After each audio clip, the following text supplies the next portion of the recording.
welcome back to Room 237, and I'm back with another Italian Giallo review. But before I get to that, if you're enjoying my Giallo reviews, or just Italian reviews, and you want to see more, or you want to get another opinion on a lot of the ones that I've done, go check out the channel Carlin Cook. That's Carlin as in George Carlin, then Cook. He has a playlist of, I think, 70-something at this point.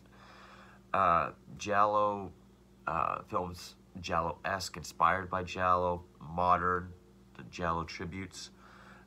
He has great insight on them. He's actually done a few that I haven't, that I'm having a hard time finding, at least on physical copies. So he's done some that I haven't. But I think he's also some kind of filmmaker. So when it comes to technical aspects, especially like editing and style, he can really give you some more insight on those aspects than I can. So definitely go check out his channel. Again, that's Carlin Cook. But so this review, this is the first review of the 10 Giallo order that I recently got from trashpalace.com. Also check them out. And this is for the 1985 Giallo Formula for Murder, which was directed by Alberto Di Martino, who is credited as Martin Herbert. And I'm wondering if, because it doesn't say anything about being an Italian and American co-production, but a lot of the names, at least in the opening credits, are American names. So I'm figuring if he went by an alias, I'm guessing most of the crew did as well.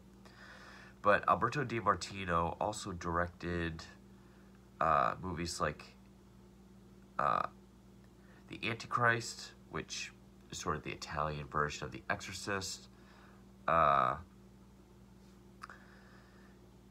He also did Blazing Magnums, also known as Shadows in a Strange Room, which is another Giallo. Did a couple of the Django films, The Man with Icy Eyes, Killers on the Phone, Strange Shadows in an Empty Room. Those are all Gialli that he's done. And this is the next to last film he did. The last one was Miami Giallo, whatever that is. And it was written by him and Vincenzo Mannino, and stars David Warbeck, who was in Fulci's The Beyond. He would go on to be in Fatal Frames, which is tied with #1 worst Giallo in my opinion. I was not a fan of Fatal Frames.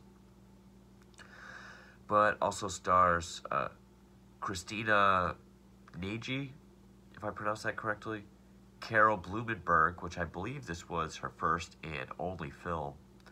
I could be wrong on that, but yeah, this is her only screen credit, and she actually does a decent job. She kind of looks like Helena Bonham Carter in a way. Rossano Brazzi has a special guest credit as Dr. Cernic, and I know I've seen that name before. I mean, his credits go all the way back to the 40s. But he was in, let's see, Psych Out for a Murder. He was in the original Italian Job. Frankenstein's Castle of Freaks. Omen 3, The Final Conflict. Formula for a Murder. Fear City. But he's been in a lot of things.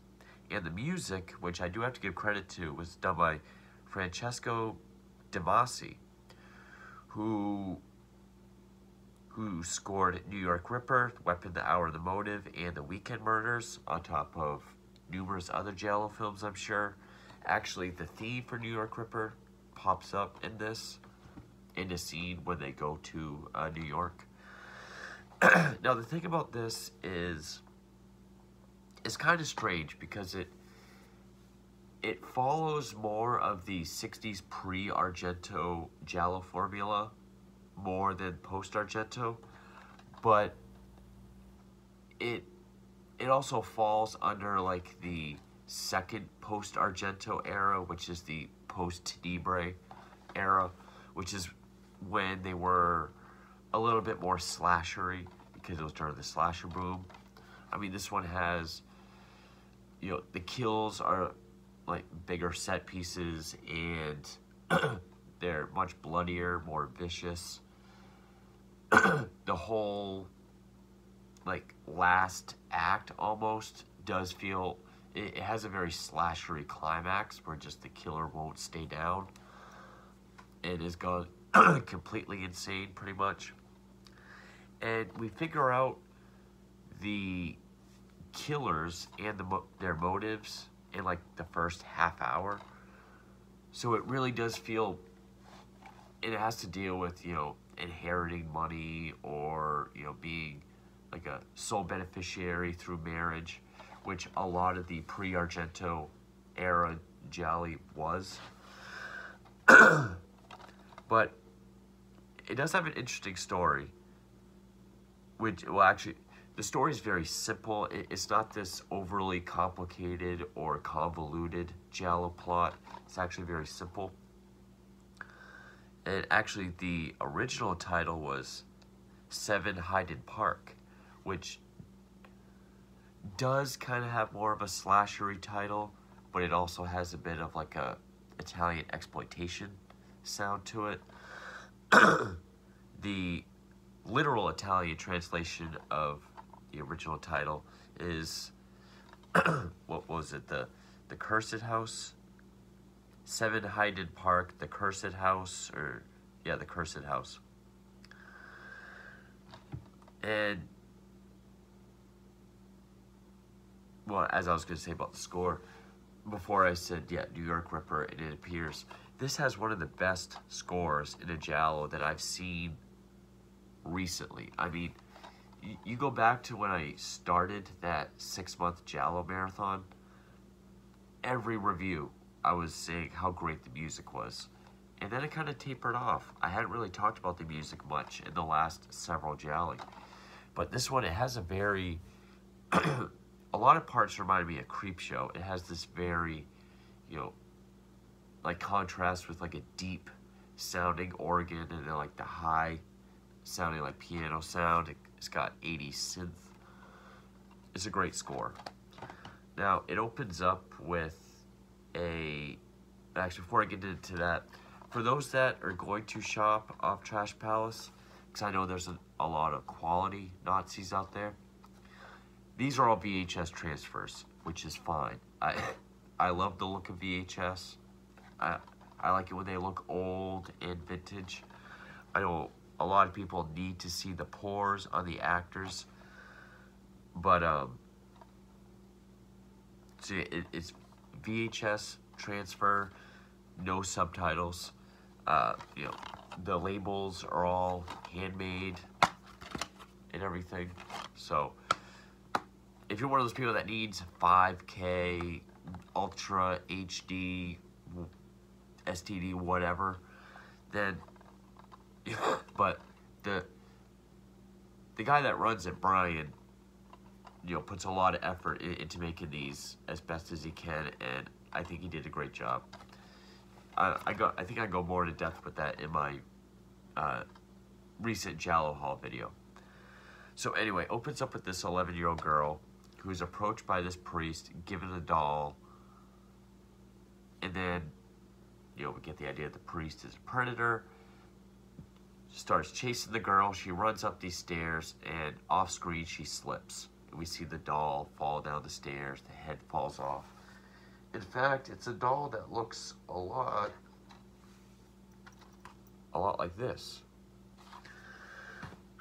25 years later, we see this woman named Joanna, who's this wealthy woman. She was the girl from the beginning. She's now confined to a wheelchair. When she fell down the stairs, she broke her back and it paralyzed her. But she's very, very wealthy, and she's dedicated a lot of her wealth to this sports club for paraplegics, where she meets this one sports instructor named Craig, played by David Warbeck, which, watching his performance and just seeing the kind of things this character goes through, if this was made about 12 or 13, 14 years prior, excuse me, I was wondering what like a Luigi Pistoли would have done with this role. But David Warbeck did fine, even for his over-the-top, extreme, like, lunatic mugging that he does at the end. Spoiler alert. But this one's weird to talk about because they tell you what's going on with everything. There's not really a twist. But, and she starts falling in love with Craig, and she has this assistant named Ruth, played by Carol Blumenberg, I think is what her name was. Yeah, Carol Blumenberg, who, again, for only appearing in this film, I think she did a decent job. But Christina Nagy, who plays Joanna, she did very good. She's her best friend / assistant. She's the one that takes her out on all the errands, takes care of her at home. At first, you think, okay, maybe there's some sort of romantic and or sexual tension between the two, because Joanna seems kind of distant and Ruth is trying to, kind of pull her in. But then when she mentions Craig, she gets very snappy and upset, especially when she says Craig has, proposed to me. She keeps telling her, no, you don't want to marry him. But they do. They get married, but then Dr. Cernick, her doctor, approaches Craig and says, yeah, you know how she got paralyzed? She fell down the stairs and broke her back. He says yes. He's like, well, what you don't know is that she was being chased by a priest who was this serial child rapist. And, after she fell, she was one of his victims.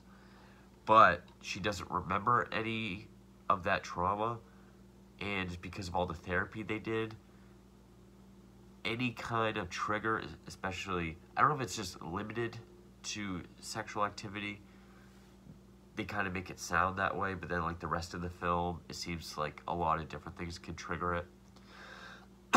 It brings back the trauma to her memory. It can induce a fatal heart attack. So they raise the stakes on that. But he says, you can have sex, but it needs to be an act of love. Well, the first time they go to have sex, she starts screaming, like, in terror. And Ruth is downstairs listening. All the while, there's, shortly after the opening, there's this one priest, this elderly priest that gets killed, gets his throat slit. There's this other priest who's on a motorcycle. They kind of set him up like a red herring. Like he was the one that showed up, killed the first priest, because he shows up at, the house, 7 Hyden Park at one point, but Ruth won't let him in. Because Ruth is going to make a huge donation to the church. Because she doesn't want anyone talking to Joanna. And he's like very like serious and kind of imposing. Or like he's trying to be. So they kind of set him up like a red herring. I do like the look of the killer. I mean, it's the black trench coat, black fedora, black gloves, with this sort of like Hollow Man mask. It's like this white mask with no eye holes or mouth hole, but you can like see the indent of the sockets in the mouth. And I mean, he gets his throat slit. But then later on, that other priest gets killed with a candlestick in the church. It's pretty brutal. I mean, we see the killer like bash him several times, and then it's just a shot of the killer just like bashing him to death. I guess I can't really say spoiler warning, because, again, it's like the first half hour they show what's going on, because after they have sex for the first time, Joanna's downstairs and she sees a priest walking upstairs and coming down the stairs holding a doll like that that's covered in blood, and there's some like children's nursery rhyme that goes oh, how did it go? Sing a song of sadness, a pocket full of rye, everyone is happy today because someone is going to die. Which I don't know if she's hearing that because it didn't show that he had like a recorder or anything, but she, you know, she thinks it's just a hallucination. But then we see, oh, because then the priest that got killed with the candlestick, the second priest, he shows up. They talk about the donation. He leaves. Well, then he gets killed. Then his body gets brought back. And we see that it's... Okay. Spoilers here, but just know I just gave you like the first half hour. But I mean, it's only... It feels like a short movie. And it goes by pretty fast. Okay, so it's 96 minutes, but... So, spoilers, but that's just the first half hour. So, well, before I say that, can I recommend it? Yes. I mean, it's fun, it's simple, it's not convoluted. The performances are decent to really good. Love the score.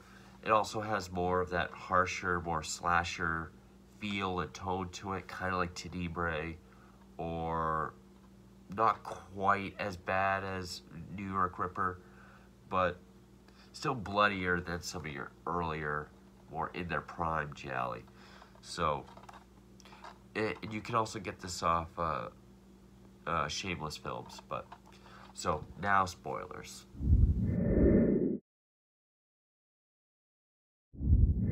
So after that priest is killed and the body is dragged back to the house, the killer removes the mask and we see it's Craig. Or Craig removes the mask in the church right after, and then he brings the body back. So we see he's the killer and he's killing these priests, but we don't quite know why. He must have been the one that spooked her on the stairs. But then that's when Ruth comes in and we think, okay, she's gonna catch him. What's gonna happen? We find out that they're lovers, and the marriage is just this plot to get her money. I think they were killing the priest, one, I guess, to set up the trauma trigger at the end, but also so she has no one at the church to donate the money to, so they get more. I don't really know, but and the way they want to kill her is they want to induce this heart attack, because then, you know, it looks natural. But throughout most of the film here on out, Ruth is the one that's really pushing for Craig to murder her. And Craig is kind of being like, I'll get to it. You can tell she's getting jealous. You know, she's like, well, you could have done it last night, the first time you made love, but you didn't want to. Or you clearly didn't want to. And he said, well, could have done it the first time. We have to make it look, you know, like we had a normal sex life for a while, and then it happened. At one point, Joanna has a dream where she's like her wheelchair is stuck outside. This one priest decides to push her, you know, somewhere. And there is a cool shot where her sunglasses fall off and we see them kind of walking away in the reflection of the lens, which is style wasn't something I really picked up on in this film. It didn't feel very stylish. There wasn't a whole lot of interesting shots or lighting, save for the end climax. That was shot very well. There were some cool shots, and the way it was lit, it had this sort of natural darkness feel to it. It did create this sense of dread. And in this dream, she's able to fight off the priest, and she's able to run. But then her and Craig, they make a trip to New York. That's when we get the New York Ripper music. And something about like paraplegic championships or whatever. I guess they've been practicing abstinence during that period. So she pretty much says, hey, championships are over, I want to have sex tonight. But she thinks there's this, that the priest on the stairs was a hallucination, the dream, but after the dream she thinks it's like a premonition, it might happen. So they're riding on a ferry. Another priest comes out with the doll. It's Craig dressed up, but scares the shit out of her. Then Craig comes out to the rescue. And then they get back home, and Ruth says she has to go back to Philadelphia for to get stuff from her parents. And then we don't see her for the rest of the film, and I don't remember if they say what happened to her or what. But when they get back from New York, she tells Craig, like, I can't go on like this. You need to kill her. And he says, we will together tomorrow. But then it comes down to the last portion of the film where Joanna's in her house, and there's the body of the first priest and the second priest. And then she sees Craig coming down the stairs, dressed as a priest with the doll, no mask. He tells her what happened to her, but she seems okay. Like, she screams and is terrified, but it doesn't induce a heart attack. And then we have a chase throughout the dark house. She's able to stab him with a fire poker, I think in the leg. And so it's like his leg's messed up, and she's crawling up the stairs. He's trying to crawl. He seems kind of clumsy, like he slips back down the stairs, or she's able to stab him very easily. He just won't stay down. And the whole sequence, he's doing like this, like wide eye, like screaming and growling type, over the top, like madman stuff. And like every time he catches up to her, she finds this new thing to like stab him with. She gets the phone, tries calling her doctor, but Craig's able to get the phone away from her, but he hears screaming, so he knows to go there. Like, she takes something else and stabs his hand into the railing. She's in one bedroom, and I think he goes to like run into her, and they fall out the window, but she's holding on to the curtain, and he falls. That was a cool shot. It's like looking up at the window like this, and we just see like the glass break and then like fall, but she grabs onto the curtain.